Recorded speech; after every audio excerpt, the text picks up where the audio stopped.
Fala galera, estamos de volta aqui para poder agora fazer as atividades do PET 2 de História do terceiro ano. Eu já comentei a matéria, o conteúdo, fiz um vídeo comentando o conteúdo e agora eu vou falar sobre as atividades, ok? Deixa eu colocar aqui para vocês o PET para vocês verem. Na semana 1 são perguntas sobre o contexto da Primeira Guerra Mundial, mas na verdade eles perguntam mais aqui sobre antes da guerra, né? Então primeiro vem um texto aqui falando sobre o orgulho da burguesia europeia, né? Dizendo que os europeus tinham orgulho da sua posição de de estar à frente do mundo, no caso de estarem colonizando o mundo, de ter a sua economia sendo tomando as decisões sobre o que acontece no resto do mundo, né? A maior parte de África e Ásia, por exemplo, estava sob domínio europeu. E mesmo a América Latina, que não era formalmente colônias, eles dependem de investimentos europeus. E aí pergunta, explique o que justifica, segundo o texto, o orgulho da burguesia europeia, né? E era o de poder decidir o destino do planeta.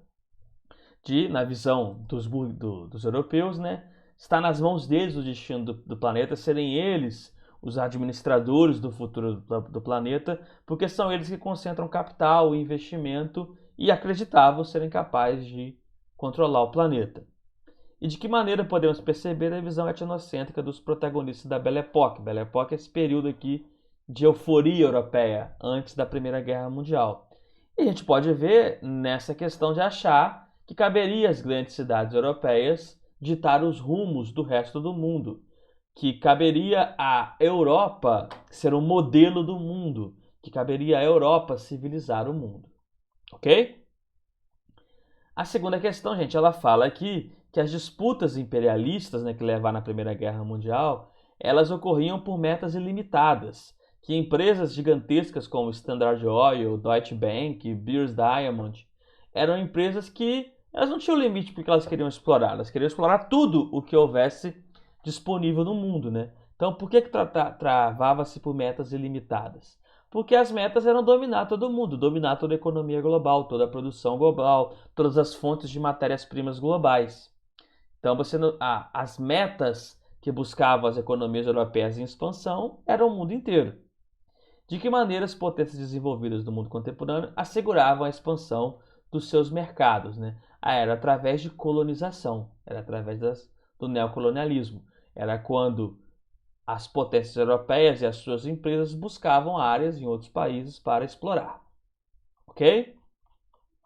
A semana 2 sobre a Revolução Russa, ela traz, na verdade, perguntas sobre antes da Revolução Russa, né? Vem aqui, por exemplo, um texto falando de quando o imperador Alexander II ele aboliu a servidão na Rússia. E aí pergunta, gente, sobre por que a política orientada para os trabalhadores rurais, a abolição da servidão, não atendeu completamente o que esse grupo queria, né? Ele abole a servidão, mas não redistribui, não mexe na propriedade fundiária. Então, basicamente, os servos que deixaram de ser servos continuavam tendo que trabalhar nas mesmas terras para outros senhores. Eles continuavam não sendo donos daquilo que eles produziam. Se um servo russo, um camponês russo agora livre, produzisse 10 quilos de trigo, os 10 quilos de trigo que ele produzia não eram dele, para ele poder vender e usufruir desse produto.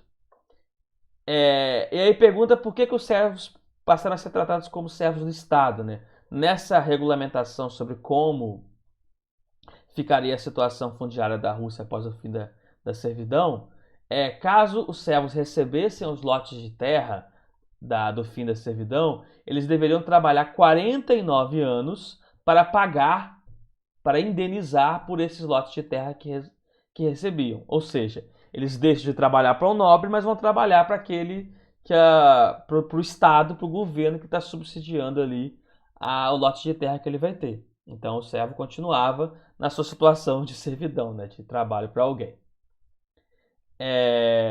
Aqui tem dois textos falando sobre a situação dos trabalhadores russos. Um é uma declaração de um operário, o outro foi a petição entregue ao czar. Isso foi durante um evento 12 anos antes da Revolução, quando em 1905 vários operários russos, trabalhadores, se levantaram contra o imperador, levaram a ele uma petição com uma série de coisas que eles desejavam.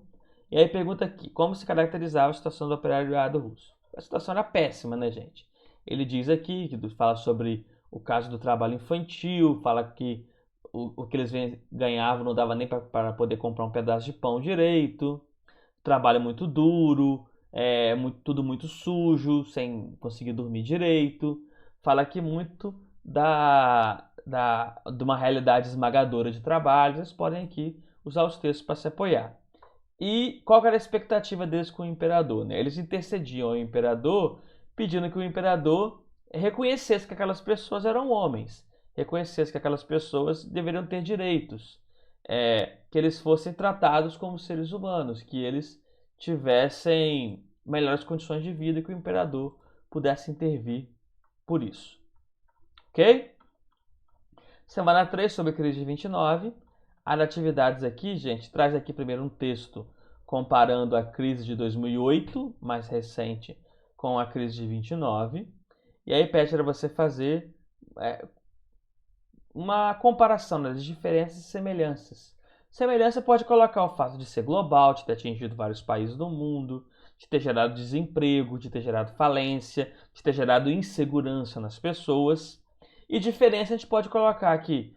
Houve uma resposta rápida dos governos. Os governos prepararam pacotes anticrise, intervenção na economia. O próprio governo Obama, por exemplo, colocou 2 trilhões na economia logo quando começou a se mostrar que a crise iria ocorrer. Em 1929 demorou muito a haver uma resposta.